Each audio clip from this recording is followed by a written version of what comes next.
Friends, we're about to begin our service. I'd ask those of you who have a cellular device to please turn it to the off position. Officiating our service today will be Rabbi Eliezer Damarsky.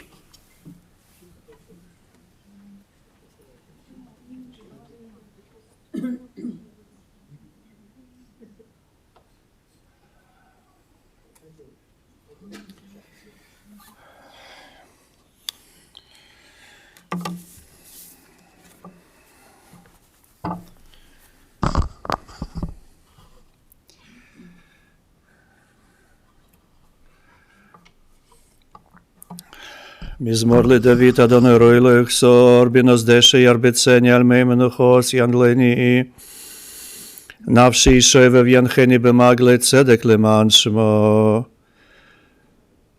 גם כי אלך בגיא צלמוות לא ירא כי אתה עמדי שבתך משענתך המה ינחמוני תערוך לפני שולחן נגד צורריי דשנת ושמן ראשי כוס רוויה אך טוב וחסד ירדפוני כל ימי חיי ושבתי בבית אדוני לאורך ימים.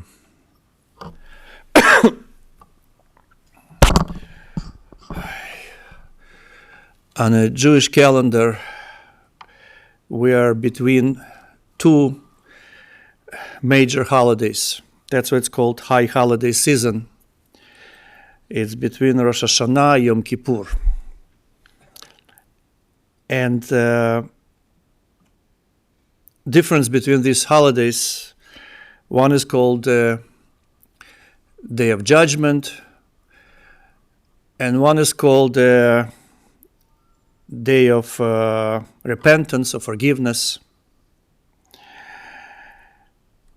And the topic of life and death is being discussed particularly at this time of the year.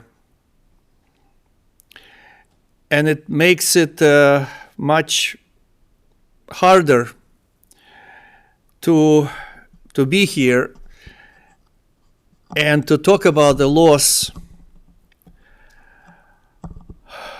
of Michael, Misha,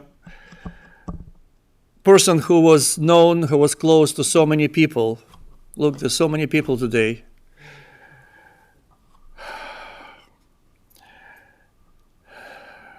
In a prayer, we say that in the beginning of the year, the fate of the person is being discussed. Who will live, who will pass away, and how and when. But on the other hand, knowing that we all will pass away one day, in this regard, we're all equal. But when and how is different for every one of us. And therefore, rabbis say there are some times, more holy times, when people leave this world. Because understand, leaving this world means coming somewhere else, not just leaving and that's it. It's leaving this world to come to another higher spiritual place. So every exit, it's the same time and entrance. And therefore, when we experience a loss, or let's say death here, at the same time, a new life happens there. So on one hand, we can say that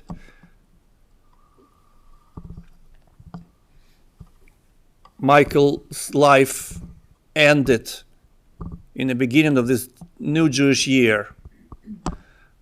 But life and death has much wider description than physical life and death. For example, Talmud says that righteous people, even after their death, they're called and considered alive. And some bad people, even during their lifetime, in God's eyes, which all that matters, are considered dead because the way people live. If you take a flower and you cut the flower and make beautiful bouquet, so for a few days it's beautiful, it's alive, but it's dead as soon as you cut it off, even though it looks alive. That's why for some people who make wrong choices and live wrong life, and and it seems they prosper and they're happy, in God's eyes they're already dead. They're already cut off. But other people who chose to live differently and chose a different life for their family, they're considered being alive, even though in the physical terms they're dead. And that's why I want to say that Michael's fate was sealed on Rosh Hashanah for life. For life, not for death, for life. Because the way he lived, and we'll hear today, and his dedication and love,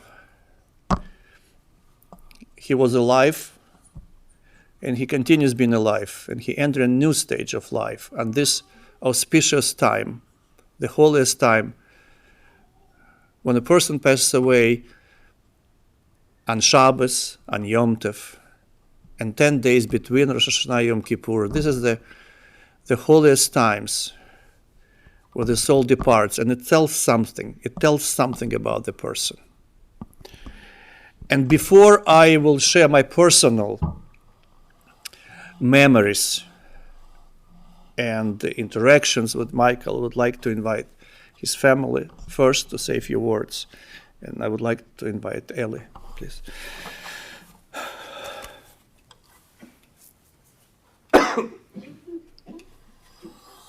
Hi, everybody. Thank you so much for coming. We definitely appreciate all the messages and notes and prayers and thoughts and your presence with us during all of this time. Cannot sugarcoat this one. This one sucks so much. It hurts so bad. Cannot find a good silver lining here whatsoever.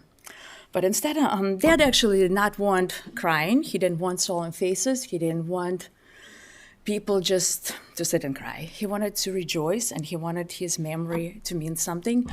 He was very proud of his family. He was very proud of his friends. He talked about it a lot.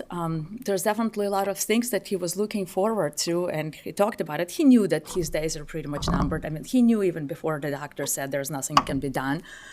And he was really looking forward to Ashley's 21st birthday and having a drink with her, and her graduating from college, Mickey's first step, Rachel and Jim's wedding, Hannah's turning 25 and getting into more adventures with work, and many, many more things. I had a huge privilege to spend a lot of time with Dad in the past several months between all of these appointments and driving and sitting through chemo. And now I definitely think it's a gift that was given to me. Even being there and being able to hold his hand while he was passing is a really, really, really huge gift. And we've done everything we could. Dad wanted to be at home. He came home. He was at home till the very last moment, and he left surrounded by family, just what he cherished the most. I'm going to tell you, of course, during this time, all these memories and everything, comes together, some silly little anecdotes. Some of the stuff that's popping into my head yesterday, when we first came into the country, of course, we didn't know English. So Dad and I were watching action movies together. So when you watch, Steven Seagal or Chuck Norris, it really doesn't matter if you know English or not. And then we would pick, one word, and then I would go into the dictionary, find that word, and we would laugh. Ooh, we know that one. Omen, okay, we know what that means. So it was quite funny. Dad, as you know, was always very strong in politics. 3 days before his passing, he probably stopped watching Ukraine and everything that was going on, but politics was his life, 24/7. So when we came, Dad was opening Chicago Tribune, and because he understood politics and everything else, he really didn't need to have much English. He could understand everything that's written. He understood world politics. And he would sit there and translate what's happening in the world to Mom. And Mom said, Michael, how do you know? I mean, do you understand what's happening? He's like, no, there's a Russian page in the Chicago Tribune. Don't you know that? And Mom's like, really? And of course, he just, of course, made it up just because he knew so much about politics. So he could just, a few words here and there could just, piece the entire, world in one sentence. So for a while, we were laughing, making fun of Mom that she actually thought the Chicago Tribune has a Russian page that Dad could read for us. Silly little things. When we were in Italy, Dad and I walked from Pasascuro when we left to Rome to understand our status, if we received the refugee status or not. We didn't have any money for a bus, so we walked along the shore. And, as we were walking, equivalent of $1 just, washed to our feet. And we started making up all of these various stories about the message in the bottle. And for 2 hours, we were laughing like lunatics, coming up with various things, or like the bottle came up and what the message would be in the bottle and things like that. And then we took, that, money and we bought bread, and we came back, with our status and a loaf of bread. And we had absolutely the best time. And I was thinking how much Dad overall influenced what I like, what I read. He introduced me to some of his favorite books, like Three Comrades and Master and Margarita, and many others, the Spanish Ballad. And those are like still my favorites till this day. And sometimes I continue rereading them. And, even just recently, I just reread, Three Tavarishi, because I kind of felt like Three Comrades, by remark that it's going to just, I don't know, just keeps me closer to Dad. So I could continue talking to him about this even when he was sick. One of the interesting things that Dad did kind of to shape me as a character, he did not believe of being a victim. Even when he was sick, he was just so unbelievably strong. He believed in dealing with the cards that you were dealt with. So playing with what you've had. He did not complain till the very last minute. He knew what was happening. He was just so calm about all of this, so strong. Even at that moment, he was just absolutely strong. There's something about Dad that just this, I don't know if it's confidence, I don't know if it's bravery, I don't know if it's something that he just had. He just made me feel more peaceful and safer when he was around. And something about his hand specifically, holding his hand, there was just really made me feel really safe. When I was in first grade, I came from school and I had a huge bruise on my forearm because one of the bullies hit me. Dad was really upset, not because the bully hit me, because he's like, well, what happened to the bully? And I was like, nothing. And he was really upset that I didn't fight back. So he started teaching me. And the lesson was that next time something like this happens, you continue hitting and you hit this bully until you see blood. Mom was terrified, but as you can understand as a Soviet teacher. But that was the lesson that, that he didn't go, Mom's like, well, we need to go to talk to the teacher. Dad, of course, said absolutely not. And he said, if you complain to the teacher, I will punish you. You're going to go and you're going to resolve this yourself. And I did. The bully became my best friend for years. And there are a few times in my life only when I had to, fight physically, probably about 4, no more than that. And every time it was just me taking care of things. And I think became very, very self-sufficient. And this entire lesson that you're not a victim, no matter what you have in your hands, you decide how you play the cards that were dealt with. Is something that I think I'm going to continue carrying with me. And I think the person that I am is a lot because of some of the lessons that I received. Some of them were harder and some of them were hard knocks. But at the end of the day, Dad definitely did a lot to shape me as a person. Daddy, I will miss you forever. We joked that Dad believed in afterlife and so did I. And we've had a lot of conversations about this. And I can't wait to get messages from him. I will miss him forever and ever and ever. So take care of us, Daddy. Love you. Marina.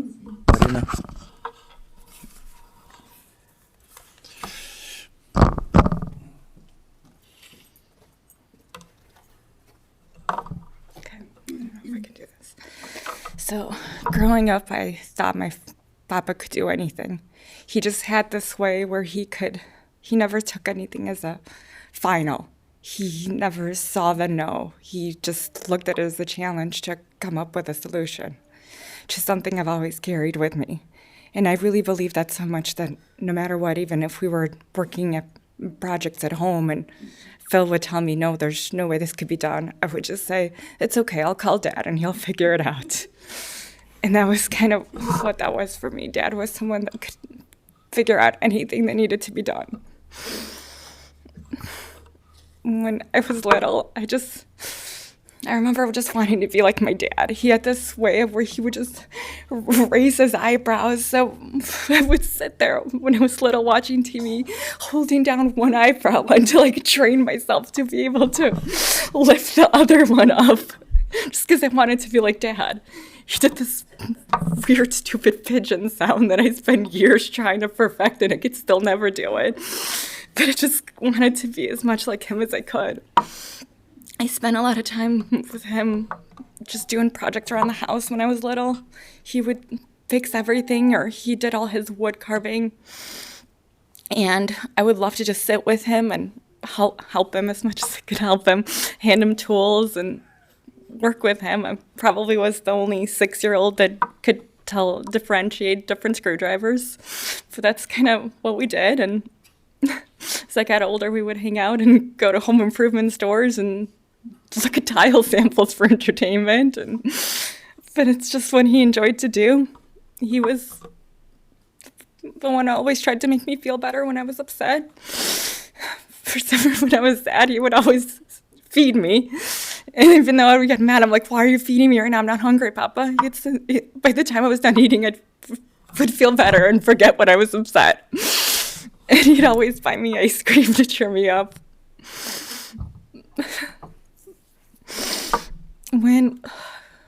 For many years, when I was older, Papa and I would go to the gym together, even though Papa wasn't the most athletic person, but we would go to Valleys across the street from where I lived, and they had a track that I would do laps on, and Papa would kind of walk on the treadmill for a few minutes while I would just do laps around the gym. Then he'd go swim, and I'd keep doing my laps. And then afterwards, we'd always go to Panera across the street, where we'd always get hazelnut coffee and bagel. And Dad, no matter what, would make some kind of joke in a heavy accent to the girl ringing us up every time. Say, free today? It's like, he just had this way of just putting everybody at ease around him. It was just a subtle way about him. We spent a lot of time doing remodeling projects at our old place. Dad was there doing so much work that he had his own key at one point, and he just would show up and start doing work. And every time he'd leave, I would say, "Thank you, Papa." He would say, "My pleasure," because even though he just spent an hour a day working, he was just really happy to just help. That's just what he wanted. And even though sometimes we didn't agree and we'd yell at each other, the next day we would just come back together and just keep on doing things. What I'll miss the most is just every time I would see Papa, his whole face would light up. I could physically see the transformation in his face, how it would light up when he would see me. And in that last day when I saw him, I know he was happy to see me. That light wasn't there, but I was able to get him to smile a few times, which I'll carry with me.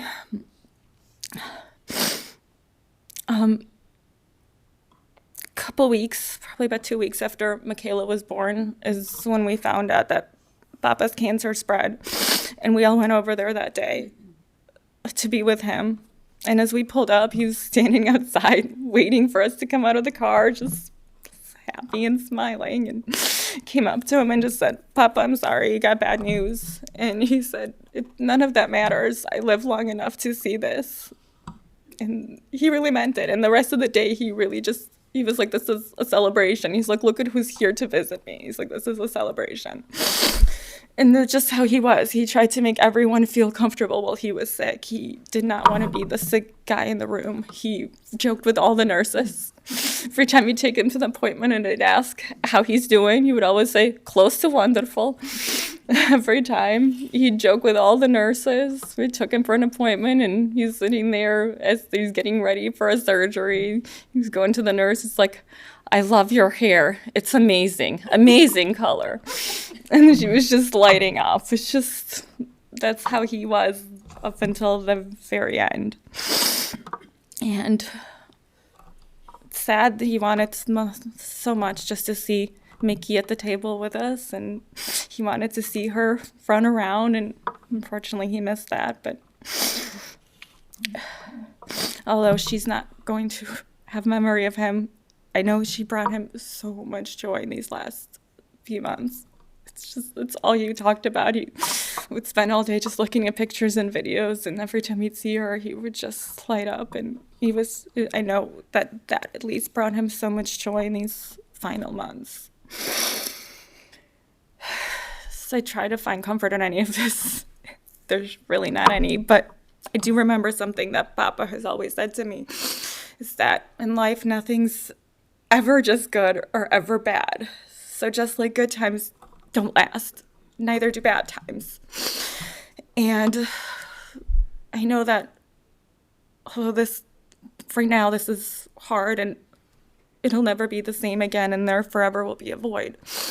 With time, it'll dull, and we will find some happiness again, and there'll be celebrations, and there's going to be continuation of life. And I know that Papa left in a good place where he was really just felt at peace, and he was really proud of everyone in the family. I know he was really proud of me when he left, and I'm just gonna do my best to carry that on for him.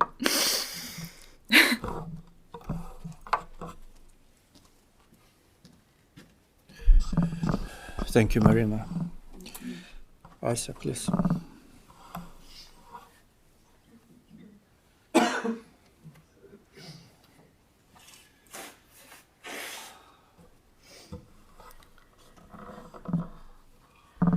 I have just few words to say to my husband. Thank you for our wonderful daughters, Ellie and Marina.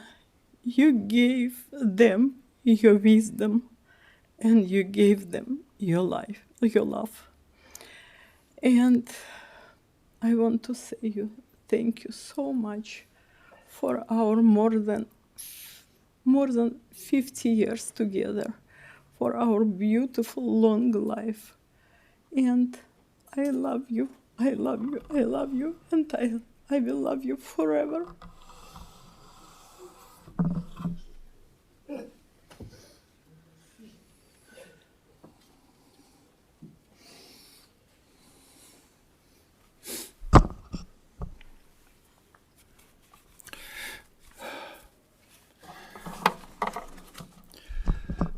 I wanna add a few things that were not said yet. First, his marriage with Asa. I know you met in the first grade, so you can imagine.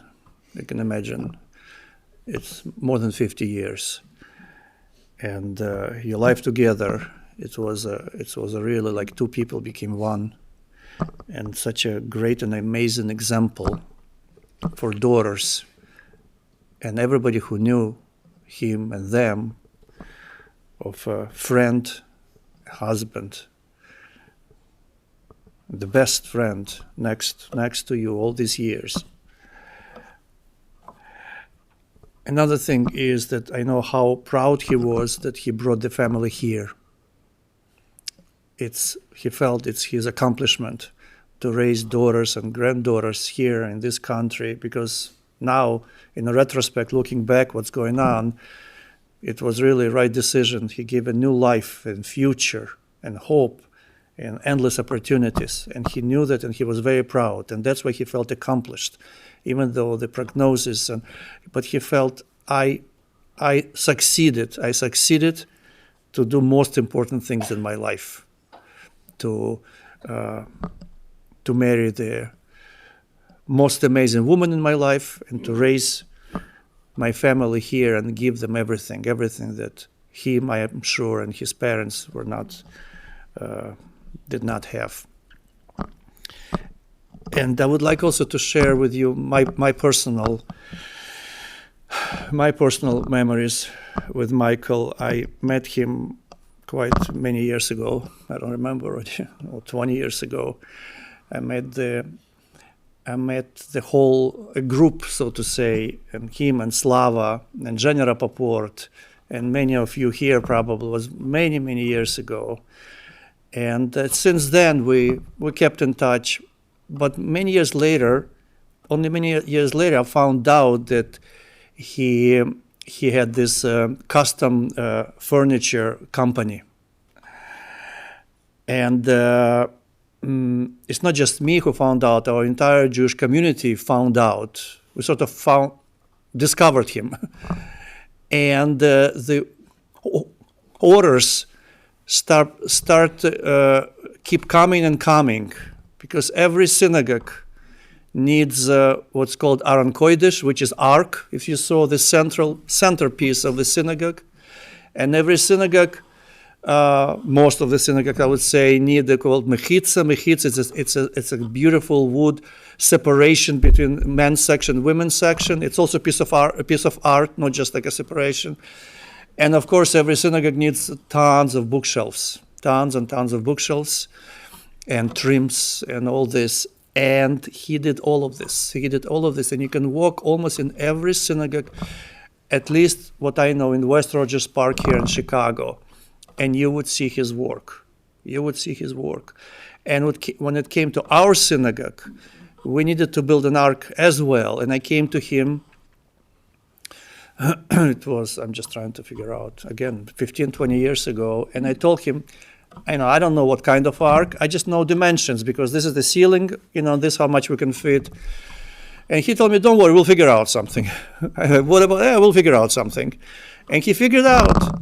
Then he brought me the final product. It's amazing. He figured out. And you can see it. It's still there. In our synagogue. And later on, it was my own home. We decided to remodel a kitchen. So what do you do first? You go to Home Depot. You sit with a designer, right? This and that. And I had a design. And then I came to Michael. I said, this is what I have. He says, Rabbi, I'll match the price. I'll make you much better quality. And he did. And I went to his, what do you call it, like a workshop or warehouse where he was doing. It was amazing for me to watch. Everything was done from scratch. He had a partner then, a worker then, and with his own hands. And I was also like amazed, like his daughters were talking, watching him, and like he was doing all these things. And for other companies where, this was drying from the paint, and this was ready to be shipped. And he built a kitchen for us. And it's still there.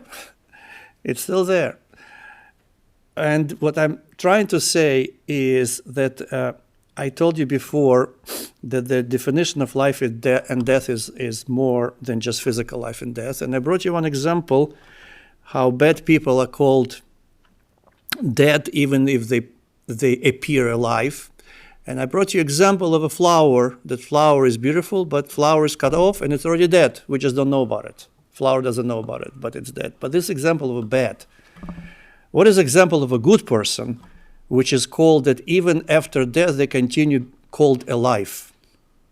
Opposite. What's example?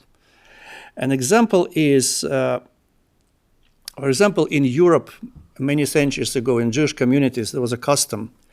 Certain people who were very hospitable, when they die, they would make a casket out of their dining room table. Take a wood from dining room table and build a casket. Why?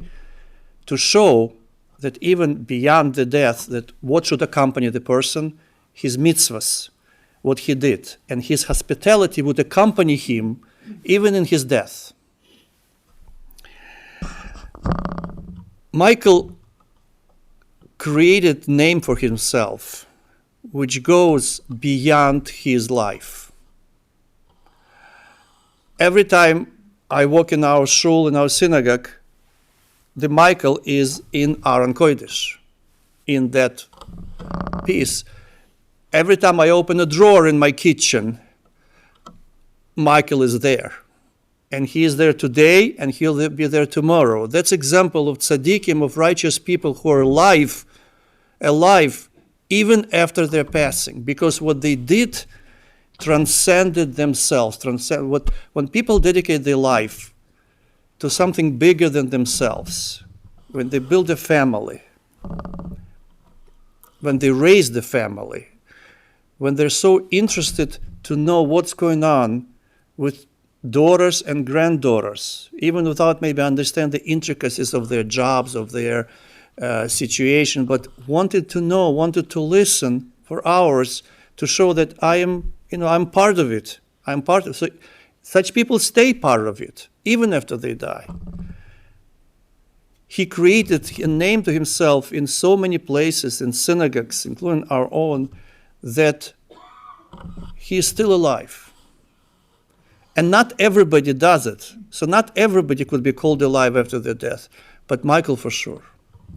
The life he lived, for sure. And even though it's a huge loss, it's a huge loss for us. But as Eli was saying, it's very hard to find silver lining, but maybe a little bit. The fact that he really dedicated himself, his hands, she was talking about his hands, he had big hands, but not just big, they were great. The hands who could build, who could create. He created beautiful things. He created a dining room table for my neighbors, by the way, because if you know, do you know that? Okay, we have a Jewish family. We have a Jewish family around the corner, because in a Jewish family I have many kids usually, and you cannot find a table who sits 14, 16. There's no such tables. And you need a custom table, and custom table that lasts, because children, And he once showed me, he said, by the way, this family. Of course, I know I'm making, and then I'm making, and he showed me blueprints, I made the table, and it's still there. And it's still there. And I'm sure, if not for union, if we could make a casket out of those, woodwork pieces, it would be a testimony. But again, we don't need it, because we have a testimony in many houses, including my own, in many synagogues, including my own, of Michael's work and Michael's life and Michael's love.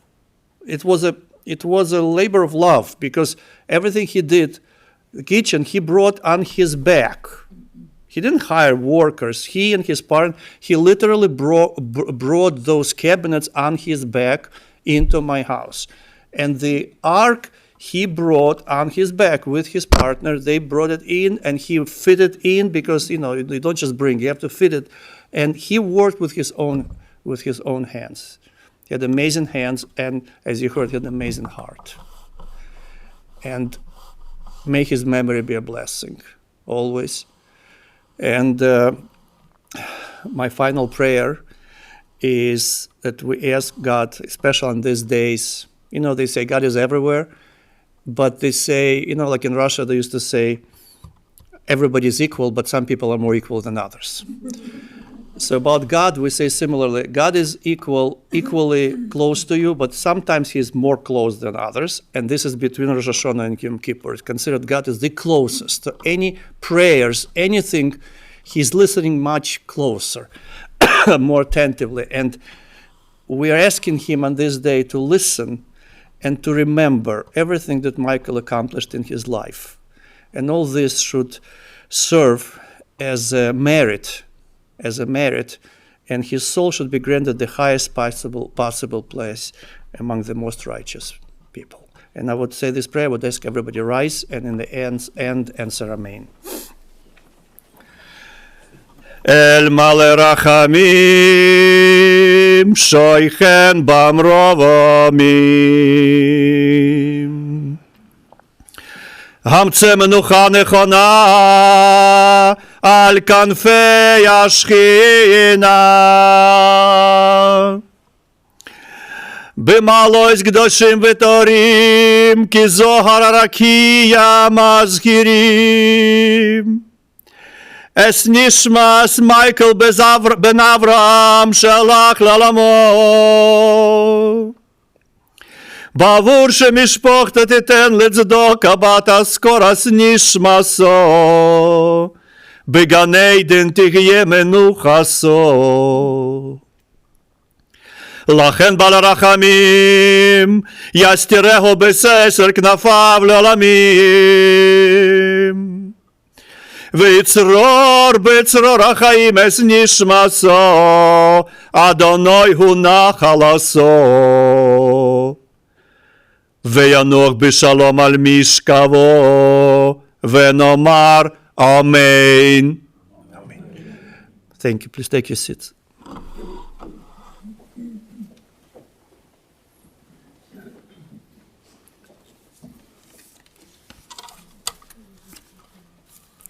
Friends, this concludes our service here in the chapel. The interment will take place immediately at the family's plots at Sunset Memorial Lawn Cemetery in Northbrook.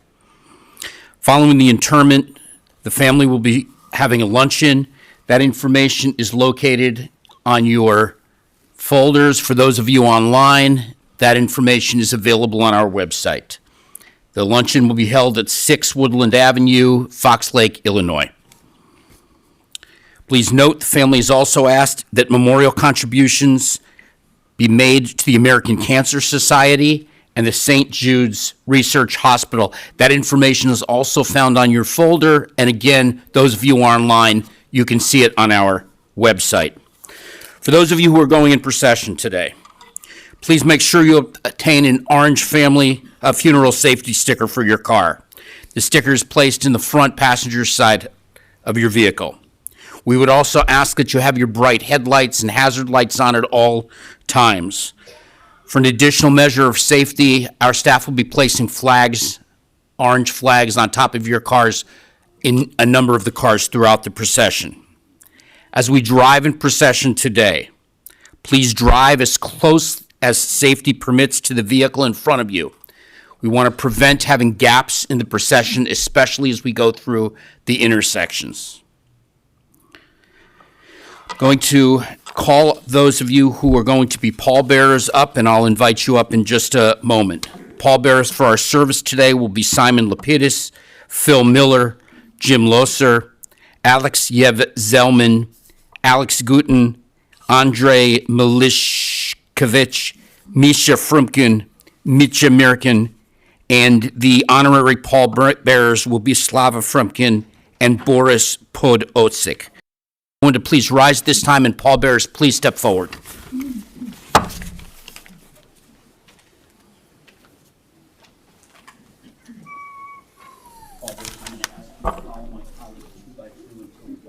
Встаньте, пожалуйста, по двое этих джентльменов.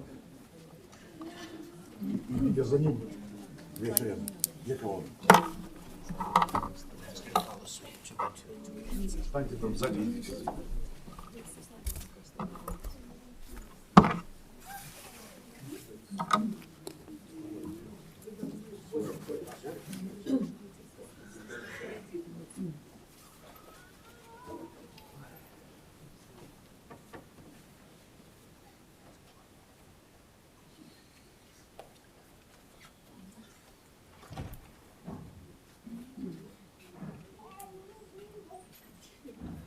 And ask those of you who are going to the cemetery to please return to your cars immediately. The procession is going to leave in just a few minutes.